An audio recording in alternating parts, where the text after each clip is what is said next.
Assalamu alaikum and welcome back to my channel. Today's video is another advice video. I did not expect the response that I actually got on my last advice video. So many people sent in questions and I thought कि मैं करूँगी महीने डेढ़ बाद, but I was like I need to do this right now because there are so many interesting questions.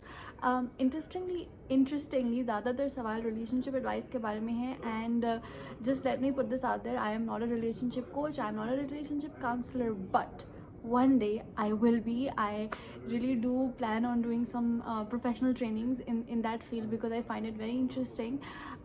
For now, all the advice I am giving is just based on my personal thoughts and my personal opinions.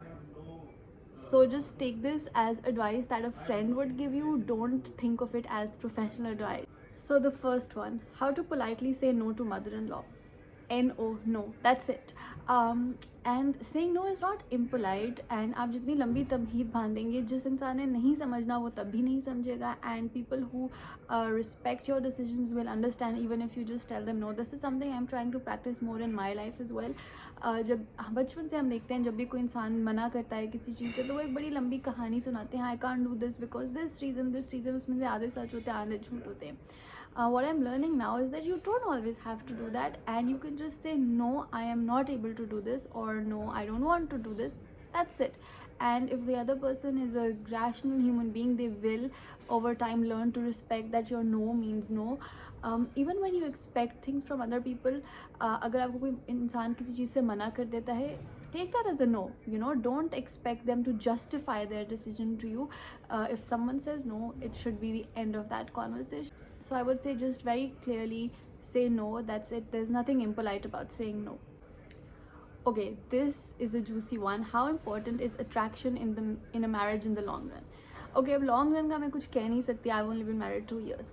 But what I can say is, let's be honest. How are you going to sleep with a person you're not attracted to? I think ये हम भूल जाते हैं. इतनी दफ़ा मैं देखती हूँ लोग किसी को लड़की को कन्विंस कर रहे होते हैं and she's not attracted to the guy, या लड़के को भी, and they're not attracted to each other and they're like नहीं attraction बाद में develop हो जाती है, maybe, but maybe not. And in our culture especially, where people expect you to pop babies the next day, why would you expect people to marry people they're not even attracted to? Now let me clarify, by attraction I don't mean कि हर लड़की को फवाज खान और हर लड़के को कटरीना कैफ चाहिए या मिलेगी. Attraction has to do with your own chemistry with the person. Attraction has to do with how you are compatible intellectually, how much fun you have together. वो सब चीज़ें मिला के attraction बनती है, but वो सब चीज़ें मिला के, and of course on a physical level as well. हर किसी की बड़ी subjective approach होती है. हो सकता है कोई शख्स मुझे बहुत अट्रैक्टिव लगे और वो साथ वाले को बिल्कुल भी ना लगे. Case in point, I used to think, still do a little bit, that Ajay Devgan is really hot. I know lots of people think no. So lots of other actors. Attraction is subjective, but definitely there has to be attraction. Long run का मैं कुछ नहीं कह सकती कि attraction रहती है या नहीं, but at least initially there has to be attraction. How are you going to marry someone you're not attracted to? So it's very important. How to digest the fact that husband wants to live with his family and I don't. This is complicated. Depends. I personally am very independent, and मैं घर पे भी जब रहती थी तो my mom always used to say तो मैं ऐसे रह रही हो जैसे हॉस्टल में रह रही हो. So I can't even imagine living with someone, a set of parents who aren't even my parents, because my parents know कि ये अपनी मर्जी से सब करती है. So for me, I would not be able to digest it very well. But a lot of people do live with their husbands' families और उनकी सही ज़िंदगी भी गुजर जाती है. The in-laws are not interfering. If you have your own private space, अगर आपका अपना कमरा है, अपना पोर्शन है और आप अपने फैसले खुद कर रहे हैं, तो I would say talk to your husband. Say you are not 100% okay with it, but if he is able to make some good points, if he is able to say कि देखो हम रेंट पे save करेंगे, हमारे खर्चे कम होंगे, कोई भी इंटरफेयर नहीं करेगा तुम्हारे फैसलों में, हमारी अपनी स्पेस होगी, हम अपना खाएंगे अपना पकाएंगे, and if all those things make sense to you, I would say give it a try, because I do know people who do live in setups like this and are very happy. If your in-laws are nice people and you will have a degree of independence and privacy, maybe you can give it a try. Okay, I love this one. How to deal with sexist and patriarchal comments in personal and professional settings. Now here is where my advice would have been very different even 5 years ago compared to now. 5 साल पहले I was that person जो हर किसी से argue करता था. For example a cousin made a sexist joke, तो मैं कही थी ये आपने कैसे कहा.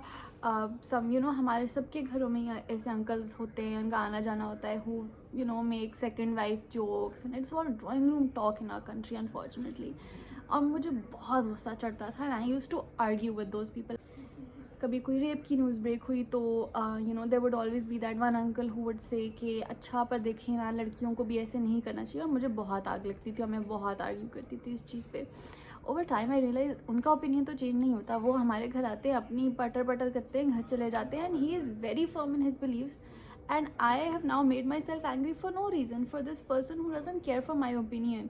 So why am I doing that? I think over time I have mellowed down. Now if I'm in a situation like that, I just pick up my phone and I stop listening to the conversation, and if I can't avoid it at all, मैं कमरा छोड़ देती हूँ. That's it. That's enough for the person to know that you don't want to be a part of this conversation, and I don't think I need to make some grand stand against him. मैं बहस करूँ, argue करूँ. I think complicated tab ho if for example your own brother who you live with is making these comments all the time, then that would probably be more complicated. Or your own husband is doing that and again आपने उसके साथ रहना है और वो आपसे सारा दिन ऐसी बातें करे. I think वो ज़्यादा complicated है. But in a professional setting or in a personal setting, it really depends. Sometimes even now मैं बोल देती हूँ, but I would say 90% of the times I just keep myself calm and I tell myself it's not worth it. जिसने जो समझना है, this person, this 40-50-year-old is not going to change. But if it's someone my age, if it's a friend, if it's a colleague that I am on good terms with, definitely then I call them out, because I think I've spoken about this before as well perhaps कि आपका circle of influence होता है और बहुत ज़रूरी है identify करें कि आपके उस सर्कल में कौन लोग हैं और उन पे एफर्ट करें. सो माई 50-year-old boss is probably not in my circle but I can influence him, but a 25-year-old colleague who interacts with me more often and who is more likely to be swayed by my opinion is more within my circle of influence. So it makes more sense कि मैं उसके साथ engage करूँ बजाय कि मैं एक ऐसे शख्स के साथ engage करूँ जो मुझे seriously ही नहीं ले रहा. Not advice, but I'm going to read this out loud. You look like a Hollywood movie star. Thank you. Why do women have to suffer silently? I don't think they do.